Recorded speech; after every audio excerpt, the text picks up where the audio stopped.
मन के ऊपर ब्रेक रखो, इंद्रियों के ऊपर भी ब्रेक रखो। मन में बहुत प्रकार के विचार उठते हैं, ध्यान रखना।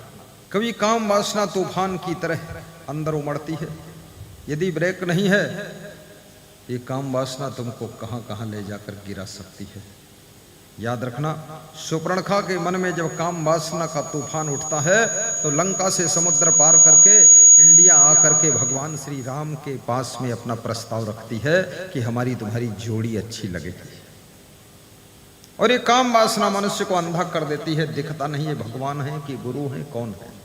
इसलिए कृपया भगवान को भी सावधान रहना चाहिए, गुरुओं को भी सावधान रहना चाहिए, नहीं गुरु भी निपट जाएंगे। ये वासना बड़ी विकट होती है, और जितनी ज्यादा तुम उपासना करोगे उतना तुम्हारी वासना कम होती चली जाएगी। भक्ति की शक्ति से ही वासना के विष को उतारा जा सकता है।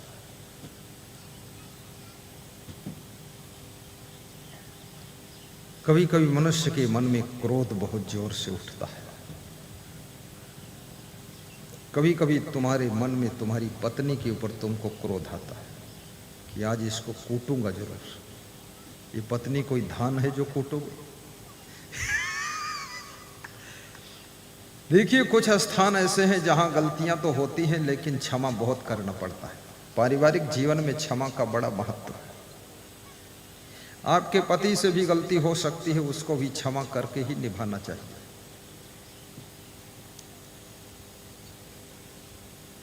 कितने लोगों को क्रोध इतना आता है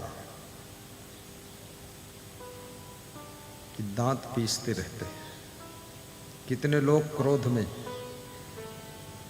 अब धान कूटने को तो बचा नहीं, पालेसर मशीन कूट देती है। तो कितनी स्त्रियों को क्रोध आता है तो छोटे छोटे बच्चों को बहुत कूट देती है, बच्चे तड़फड़ा जाते हैं।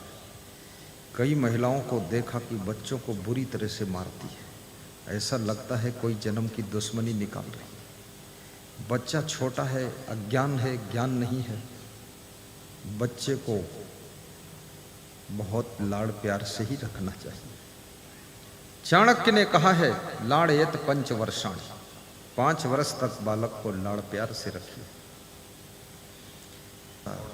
कोमलता से रखने की जरूरत है। वास्तव में नया है, ज्ञान नहीं है, पुराना हो जाएगा, समझ भी ज्यादा जाएगा। बालक छोटा है, अज्ञान है, हानि लाभ का ज्ञान नहीं है। बालक को माफ कीजिए। लेकिन फिर आगे चाणक्य कहते हैं, 10 वर्षाणि ताड़येत, 5 वर्ष से ऊपर जब उम्र बालक की बढ़ जाए तो उसको ताड़ना चाहिए। ताड़ने का अर्थ क्या होता है? पीटना नहीं। रामायण में एक चौपाई आती है, ढोल गंवार शूद्र पशु नारी ये सब ताड़न के अधिकारी। लोगों ने इसका अर्थ बहुत गलत निकाला और इस चौपाई पर बड़ा विवाद भी खड़ा हुआ। कई लोगों ने बड़े तर्क किए कि ढोल गंवार शूद्र पशु नारी ये सब ताड़न के अधिकारी, कैसे बात कर रहे हैं? ताड़न का अर्थ पीटना नहीं है, ताड़न का अर्थ है समझना, ताड़ लेना। ढोल को पहले ताड़ लो कि कितनी बड़ी थपाक सह सकती है, बहुत जोर से जाएगी। पहले अंदाज लगा लो कि ढोल कितनी चोट सह सकती है। ढोल ढोल में अंतर होता है। कितने ढोल बजाने वाले ताड़ नहीं पाए, अंदाज नहीं लगा पाए, आइडिया नहीं लगा पाए और ज्यादा जोर से डंका मार दिया, ढोल फूट गई। ताड़ लो, ये ढोल कैसे बजाना है। बजाने की कला होनी चाहिए, आपका अंदाज सही होना चाहिए, नहीं तो ढोल में संगीत नहीं पैदा होगा, ढोल से शोरगुल पैदा होगा। हमारे आश्रम पर राष्ट्रपति आए, ढोल बजाने वालों ने ढोल बजाए तो राष्ट्रपति बोला कान फूट रहे हैं, बंद करा दो। तो ढोल बंद हो गया। तो मैंने पूछा संतों से, बात को ढोल क्यों बंद हुआ था? बोले राष्ट्रपति का कान फूट रहा था। सोचना, वही ढोल है, अगर बजाने वाला कलाकार है तो ढोल सुनने के लिए लोग बैठ जाते हैं और सिर हिला हिला कर मुस्करा मुस्करा कर सुनते हैं। ढोल गंवार, कोई गंवार आदमी है, पढ़ा लिखा नहीं है, समझदार नहीं है, ना समझ है, उसको भी अंदाज लो, उससे ज्यादा बात लड़ाओगे तो ईंट उठा के मार देगा तुम्हारे, ज्यादा बकवास करोगे तो तुमको ढकेल देगा कुआं में।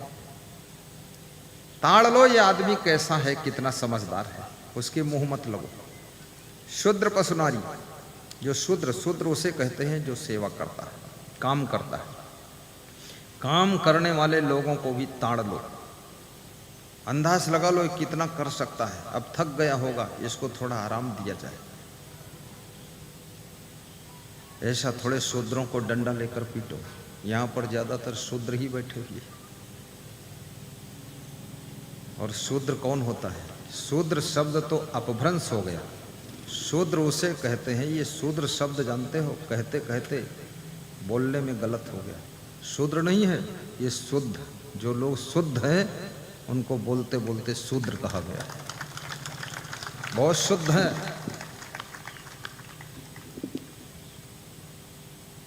परिचर्यात्मकम शूद्रस्य अपि। और ये जो 4 वर्ण बनाए हिंदुओं में, ब्राह्मण, क्षत्रिय, वैश्य, शूद्र, कहता है जो जितेंद्रिय है वो ब्राह्मण है। नीति शास्त्र ये नहीं कहता जो ब्राह्मण के घर में पैदा हुआ वो ब्राह्मण है। नीति शास्त्र कहता है जो भी जितेंद्रिय हो, इंद्रियों को जीत लिया हो, वो ब्राह्मण है। जो अपनी इंद्रियों को वश में रखता है वो ब्राह्मण है। धर्मपरा, जो धर्मपरायण है, धर्म के पथ पर चलता है, धर्म की रक्षा करता है, धर्म को श्रृंगारित करता है, धर्म से विचलित नहीं होता है, लोगों को धर्म पर चलाने की कोशिश करता है, वो ब्राह्मण है। जिसने खुद ही अपना धर्म छोड़ दिया है वो ब्राह्मण तो ब्राह्मण, वो तो मनुष्य भी नहीं है। जो मानव धर्म को छोड़ देता है उसको मनुष्य भी नहीं कहा जाता है, उसको तो चाणक्य ने पशु कहा है।